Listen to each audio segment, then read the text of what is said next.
बाहर में भटकने की तमन्नाएं हैं, बाहर को दिखाने की तमन्नाएं, देह का श्रृंगार करने की तमन्नाएं हैं, अनाप शनाप खाने की तमन्नाएं हैं। क्यों? जब तक स्वानुभूति का रसास्वादन नहीं किया तब तक बाहर का खाने का जो मिले भक्ष भक्ष सब खाने का, दिन में भी रात में भी मुफ्त में खिला दे, कैसा भी खिला दे, खाना है बस। ये आकांक्षाओं का विस्तार तोड़ो और सच्चे इंसान की जिंदगी जियो। तुम जी सकती हो, तुम्हारे अंदर भगवान होने की क्षमता है। कुंद कुंद स्वामी कहते हैं, क्या बात कही, बहुत गजब की बात कही कुंद कुंद स्वामी ने। उन्होंने कहा कि मंगलाचरण तो मैंने कर दिया जो पापों को गलाने वाला है और सुख को देने वाला है।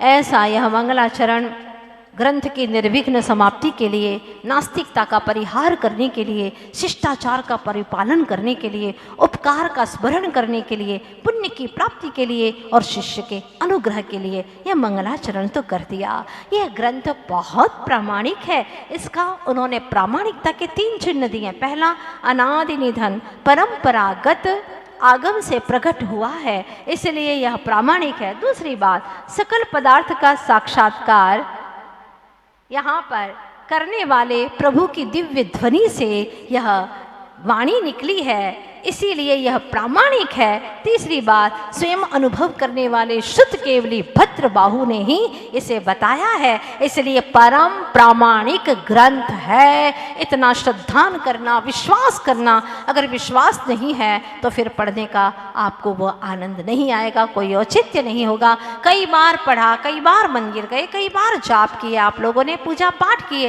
लेकिन बिना श्रद्धान के किए तो सारी क्रियाएं यस्मात् क्रिया प्रतिफलंती न भाव शून्या, भाव से शून्य होकर के की गई क्रियाएं फलदायी नहीं हुआ करती। यही हुआ हमारे साथ में। क्रियाएं तो की लेकिन जानते नहीं थे क्यों कर रहे हैं, भाव पता नहीं था, भाव भासना नहीं हुई, इसलिए कोरी क्रियाएं करते रहे और उसका मर्म समझ नहीं पाए। बहुत ही गहरी बात आचार्य भगवान दूसरे गाथा में कहते हैं, जीवो चरित दंसण नानठी दो तम ही समय जान। जीवो चरित दंसण, अपनी जुबान को पवित्र करो, हाथों में ग्रंथ लो, धन्य हो जाओगे। जीवो चरित दंसण नानठी दो तम ही समय जान। पुगल कमुपदेश ठियम च तम जान पर समयो। क्या बात कही है, अद्भुत बात कही है।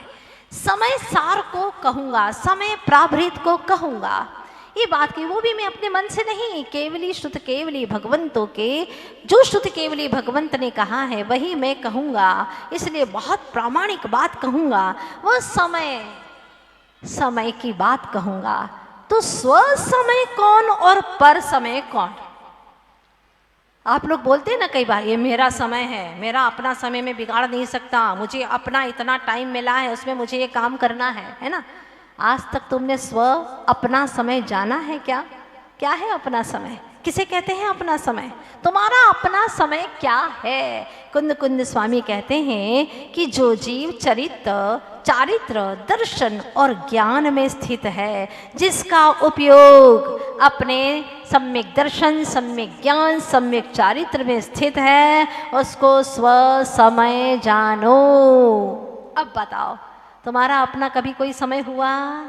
नहीं, क्योंकि ना तो सम्यक दर्शन का ठिकाना है, ना सम्यक ज्ञान का, और ना ही चारित्र का। ये सब कहीं बाहर में खूंटी पर टंगे हुए नहीं है जो उठा करके ले आओगे और तुम्हारे भीतर में प्रवेश कर जाएंगे। ये हमारे भीतर में ही गुण हैं, इनको हमने प्रकट नहीं किया है। इन गुणों को हमें प्रकट करना है अपने ही स्वयं के पुरुषार्थ से, भीतर की रुचि के माध्यम से प्रकट करना है। लेकिन इसको प्रकट करने के लिए अंतर रुचि प्रकट करना होगा, यह सबसे पहली अनिवार्य शर्त है। है, अन्यथा भटकते रहोगे। ऐसे ही जैसे कि संसार के अंदर प्राणी भटकते रहते हैं, कहीं इस टेकरी पर कहीं उस टेकरी पर, मिथ्यात्व का पोषण करते रहते हैं। राग सहित जग में रुलियो मिले सरागी देव, बस कहते भी रहते हैं और पूछते भी रहते हैं। वीतरागता अब हमें मिली है, सौभाग्य से जैन कुल मिला है, जिनेंद्र भगवान का दर्शन प्राप्त हुआ है, लेकिन करना नहीं चाहते। आज भी अहमदाबाद में कई लोग ऐसे हैं जो 24 घंटे में एक बार भी दर्शन नहीं करते। कैसे जैनी हैं?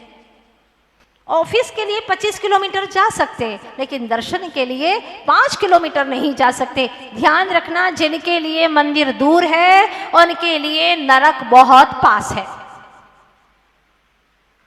समझ में आ रही है ना बात?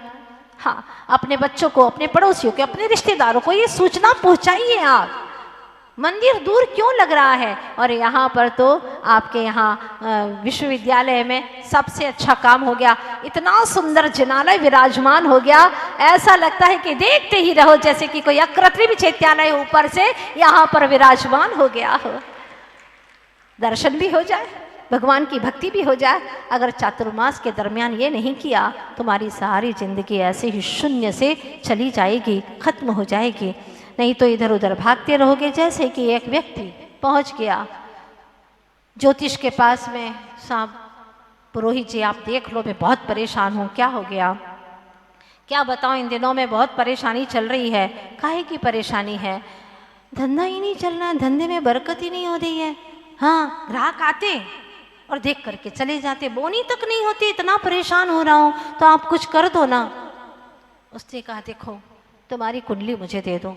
और जैसी कुंडली दी उसने कहा देखो, अब ज्योतिषी का काम क्या होता है? यही होता है ना, डॉक्टर के पास में जाएंगे तो बीमारी बताएगा, ज्योतिष के पास में जाएंगे तो वह अपना सादा टिप्पण है वो खोलेगा, जहाँ जाओगे वो वैसे अपना ही उपचार कराएगा, नहीं तो वो कमाएगा कैसे? है ना, सबकी अपनी अपनी कमाई का साधन है। तो अब वह कहता है देखो, आंख बंद करके उसने सोचा और फिर इसके बाद में खोल के कहता है देखो, राहु केतु तुम्हारा वक्र है, सूर्य अभी तुम्हारा 6वें भाव में बैठा हुआ है, चंद्र इन दिनों नीच का चल रहा है तुम्हारा। तो पंडित जी सब गलत है। हाँ सुनो सुनो, अभी तो और सुनो, तो मंगल की महादशा चल रही है तुम्हारी। हाँ मंगल की महादशा चल रही है, और क्या बताऊं, बुध तुम्हारा शत्रु राशि पर बैठा हुआ है, इसलिए तो सारा ये सब गड़बड़ हो रहा है। और गुरु अस्त है। अब गुरु ही अस्त है तो क्या होगा? सब गड़बड़ हो, पर गुरु अगर हमारा पावरफुल है तो सारा काम गुरु संभाल लेगा। वधुपति जैसे अगर गुरु हमारे साथ में है तो गुरु भी तुम्हारा अस्त है। और क्या, और भी कुछ गड़बड़ है क्या? हाँ सुनो सुनो, शुक्र की अंतरदशा चल रही है, अंतर में दशा चल रही है, और कुछ, और क्या बताएं, शनि महाराज की 7.5 चल रही है तुम्हारी। तो पंडित जी अब आप ही बता दो कि मैं क्या उपाय करूं इस सब का, जिससे मेरा सब कुछ ठीक हो जाए। अब आप ही बताओ, आप ही मेरे अन्नदाता, मेरे माए बाप। क्या करता है व्यक्ति? वक्त पड़े बाबा, गधे को कहे काका। ऐसी तो दुर्दशा है इस जीव की, जहाँ कहीं भी जाकर के माथा टेकने लग जाता है, उसी को सर्वस्व समझने लग जाता है। अरे इन सारी उलझनों का सुलझन तो तेरे भीतर में है, लेकिन वहाँ तो झांकता ही नहीं है। अब वो कहता है देखो, इसका सबसे अच्छा उपाय है 7 नींबू मिर्ची के साथ में लटका दो दुकान के वहाँ पर। वो ऐसे ही देखता रहा, पंडित जी आप कैसी बात कर, क्यों कठिन है क्या? नहीं पंडित जी ऐसी बात नहीं है, बात ऐसी है कि मेरी तो सारी दुकान ही नींबू मिर्ची की है, सारी दुकान ही उसकी है। अब अलग से क्या बांधू, क्या लटकाऊं? इसके बावजूद भी नजर लग रही है। बात सोचनी है, सब कुछ तेरे पास में है, फिर भी तू दर दर का भिखारी बना है और पर समय में भटक रहा है। यही दुर्दशा है। कल फिर हम अपने स्वस्थ समय की ओर कैसे अग्रसर हों, इसके बारे में विचार करेंगे। हूँ चैतन्य चिदानंद धाम, जानन देखन मेरा काम,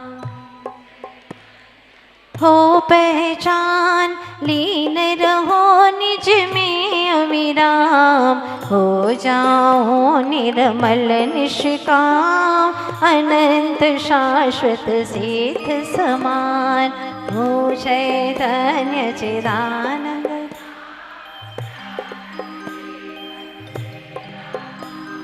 विषय कषाय दुख की खान, किंतु मोहवश खोया ज्ञान, पर को निज का करता जान, हूँ चैतन्य चिदानंद धाम जानन, समय सार का करके पान,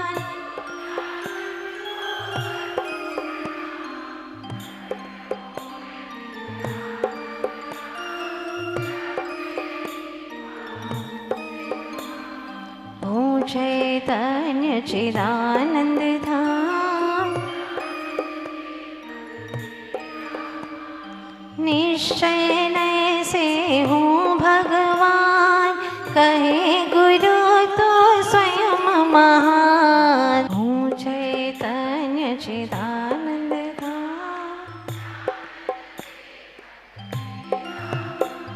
24 तीर्थंकर भगवान की, आचार्य गुरुवर श्री विद्यासागर जी महाराज की। भव्य जीवों, ये न्याय है कि जो अपना है वो अपने से भिन्न कभी हो नहीं सकता। ये न्याय है, जो अपना है वो अपने से कभी जुदा हो नहीं सकता, और जो भिन्न है, अन्य है, वह अपना कभी हो नहीं सकता।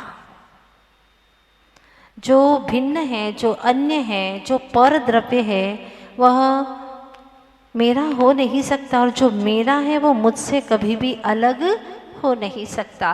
बिल्कुल सीधी सी बात है।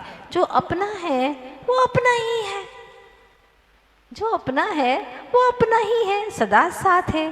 तो आपने कभी सोचा ऐसी क्या चीज़ है जो सिर्फ तुम्हारी है, तुम्हारी है, उसके ऊपर आपका जन्म सिद्ध अधिकार है, वो तुम्हारे साथ में रहती है 24 कलाक तुम्हारे पास छे।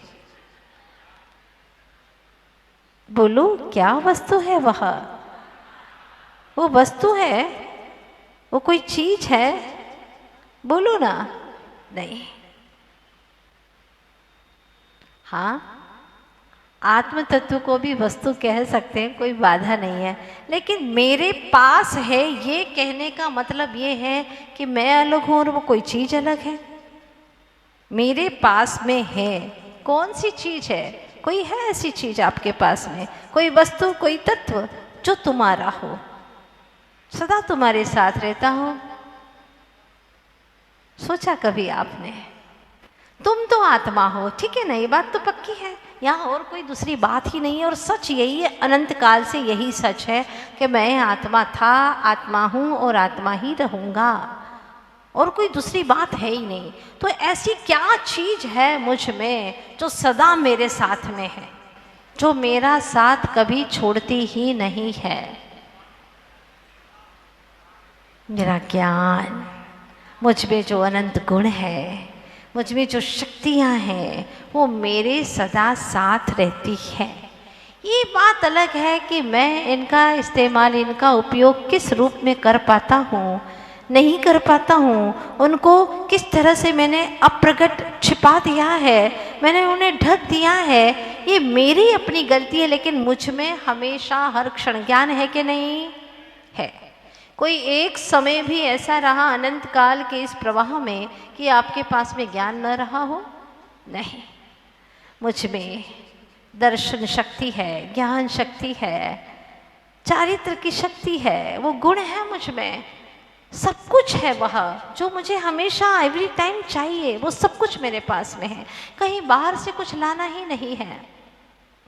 और बिना पर वस्तुओं के सिद्ध भगवान अनंत काल तक जीते हैं कि नहीं जीते हैं? तो फिर आप कैसे कहते हैं कि मैं तो जी नहीं पाऊंगा, ये नहीं होगा तो मैं रह ही नहीं पाऊंगा, बिना घर के कैसे रहूंगा? सिद्ध भगवान रहते कि नहीं रहते? बोलो।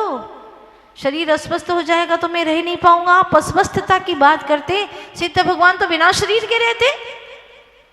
सच में बिना शरीर के जो रहा जाता है वही सही में जीना है। तुम्हारा क्या जीना जीना है, हमारा क्या जीना जीना है। तुम नहीं रहोगे तो हम नहीं रह पाएंगे। कैसे नहीं रह पाओगे? अनंत काल से रह रहे हो। हम नहीं थे फिर भी रहते थे, हम तुम्हारे पास नहीं थे फिर भी रहते थे। ये सब भ्रम है। पर समय में भटकते भटकते अनंत काल बीत गया, स्व समय में आए ही नहीं।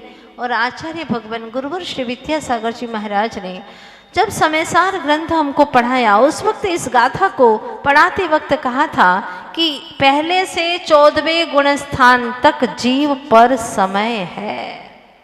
सिद्ध भगवान सच में देखें तो वही वास्तव में स्व समय है, बाकी तो सब पर समय में है। क्यों? क्योंकि 14वें गुण स्थान तक भी कर्मों का संबंध चल रहा है। कर्मों का संबंध है, अभी उदय रूप में है, बंध नहीं हो रहा।